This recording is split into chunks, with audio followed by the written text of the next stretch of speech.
Welcome to The Explainer. So today we're breaking down a recruitment notification that is, honestly, completely unlike your standard job posting. If you're a passionate musician, this isn't just an employment opportunity, it's a literal mission to join the prestigious Indian Air Force Band. We're looking at the IAF Agniveervayu musician recruitment for 2026. Consider this your official mission briefing. We're going to extract exactly what you need to know from the official notification to see if, you've actually got what it takes to trade in your practice room for the uniform. Okay, let's dive into this. We have a lot to cover today, starting with the unique nature of this musical mission.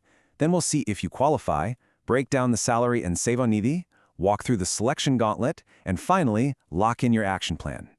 Section 1. A unique musical mission. Intake 01/2027. So, this whole opportunity culminates in physical rallies held in New Delhi and Bengaluru. And what makes this recruitment so incredibly rare is that normally, Agniveervayu intakes strictly demand a 10+2 educational background, right? Usually it's heavily skewed towards science students, but for this specific musician rally, the doors are uniquely wide open to 10th passed or matriculation candidates.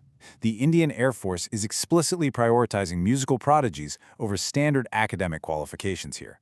They are hunting for raw talent and absolute dedication to the craft of music, putting the 10th pass musician front and center. Moving on to Section 2, do you qualify? Let's look at the eligibility criteria. Let's get right down to the strict, non-negotiable prerequisites. If you're applying, you need to know right off the bat if your body meets the rigid military standards. For the guys, the absolute minimum height is 162 centimeters, with a chest circumference of 77 centimeters and a mandatory 5-centimeter expansion capacity. Now, for female candidates, that minimum height requirement drops to 152 centimeters, with some slight concessions if you're from specific hilly regions, but that same strict requirement of a 5-centimeter chest expansion, that still remains. You also absolutely must have flawless hearing.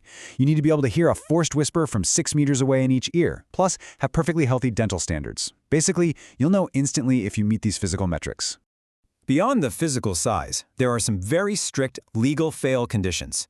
Your date of birth has to fall precisely between January 1, 2005 and July 1, 2009, with both days inclusive. If you're outside that block, well, your mission ends right here. Even if you clear every stage, your upper age limit cannot exceed 22 years on the exact day of enrollment. But here is the major lifestyle commitment you need to be aware of. This recruitment is restricted exclusively to unmarried Indian candidates. You will literally have to sign a legal declaration swearing not to marry during your entire 4-year engagement under the Agniveervayu scheme. So the crucial point is the actual music, right? What does the Air Force actually consider proficient? Well, you need absolute accuracy in tempo and pitch. You must be able to confidently sing one complete song, perform a preparatory tune on demand, and prove you can sight-read musical notation.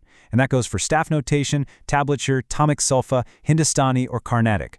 On top of all that, you must demonstrate the skill to independently tune your own instruments. They aren't looking for just a casual player, they are looking for complete, well-rounded musicianship.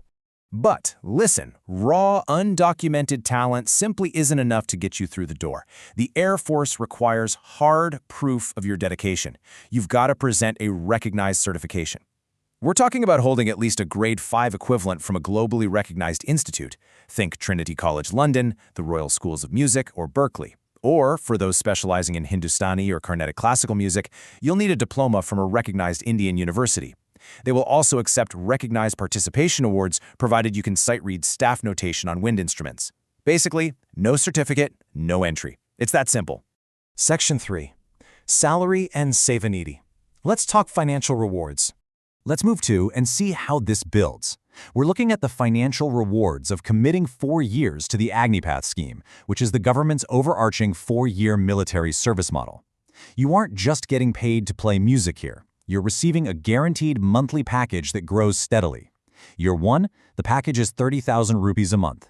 By year 2, it scales up to 33,000. Year 3 pushes it to 36,500 rupees. And by your final, 4th year, you're looking at a customized package of 40,000 rupees per month.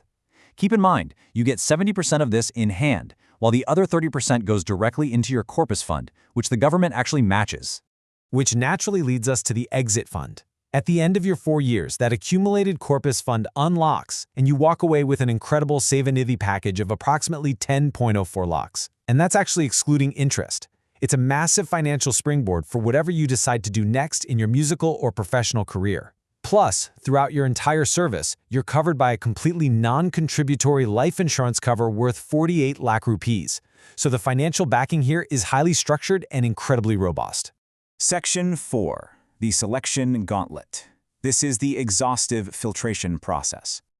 Now, getting that massive reward means surviving an exhaustive, multi-stage filtration process.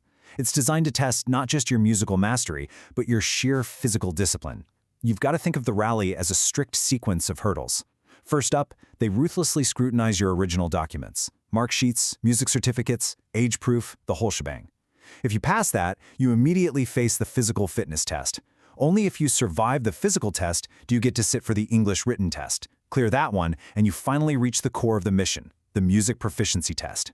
Survive all 4 of those, and you face the final hurdle, which is a comprehensive medical exam by Air Force medical officers.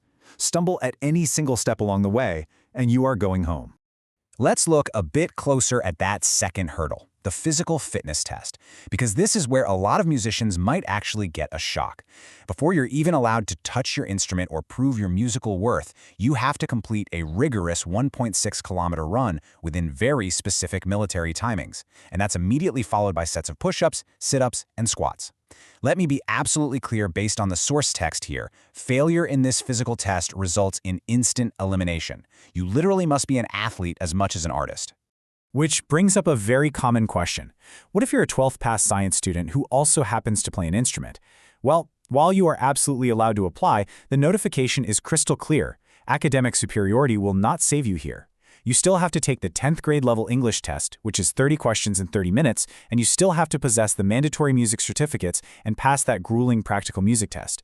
Being a science whiz offers exactly 0 shortcuts in this musician's gauntlet. Section 5. Your Action Plan. Let's look at the registration sequence. Time is definitely of the essence here. If you meet the criteria and you're ready for the challenge, there's an incredibly specific and easily overlooked instruction for your application photograph that you need to know about right now. When you upload your passport-sized photo, you cannot just use a standard selfie. No way. You must literally be holding a blank slate in front of your chest. And on that slate, your full name and the exact date the photograph was taken must be written clearly in white chalk in capital letters. Now, what's really interesting about this is if you ignore this tiny detail, your 100 rupee application could be instantly rejected before you ever get a chance to run or play a single note. Attention to detail starts on day 1 for sure. Let's lock in your timeline. Online registration officially opened on July 20th, but the absolute cutoff is August 2nd at 2300 hours. You've got to remember that this is a pre-registered rally only. There are absolutely no walk-ins allowed at the venues in New Delhi and Bengaluru. You must have a provisional admit card to enter. The actual physical rallies begin on August 31st and run through early September, with the final provisional select list dropping on November 14th. So, where do you actually go? You need to head straight to the official Caspi portal at iafrecruitment.edsil.co.in. Look for the specific link that says Agniveervayu Musician Intake 01-2027. You'll need to enter your personal details, authenticate a mobile and email OTP, log in with the system-generated ID, fill out your demographic and musical proficiency data, upload that very specific black slate photograph we just talked about, and pay the fee. Do this quickly before the servers face extreme overload closer to the deadline. We've broken down the exact qualifications, the lucrative 4-year financial structure, and the genuinely grueling selection process standing between you and the uniform. It demands peak physical fitness, strict discipline, and proven musical mastery. So, the ultimate question remains, are you ready to step up, survive the physical gauntlet, and trade your practice room to proudly serve in the Indian Air Force Band? If the answer is yes, get to the CASB portal right now and lock in your mission. Thanks for joining me on this explainer, and good luck out there.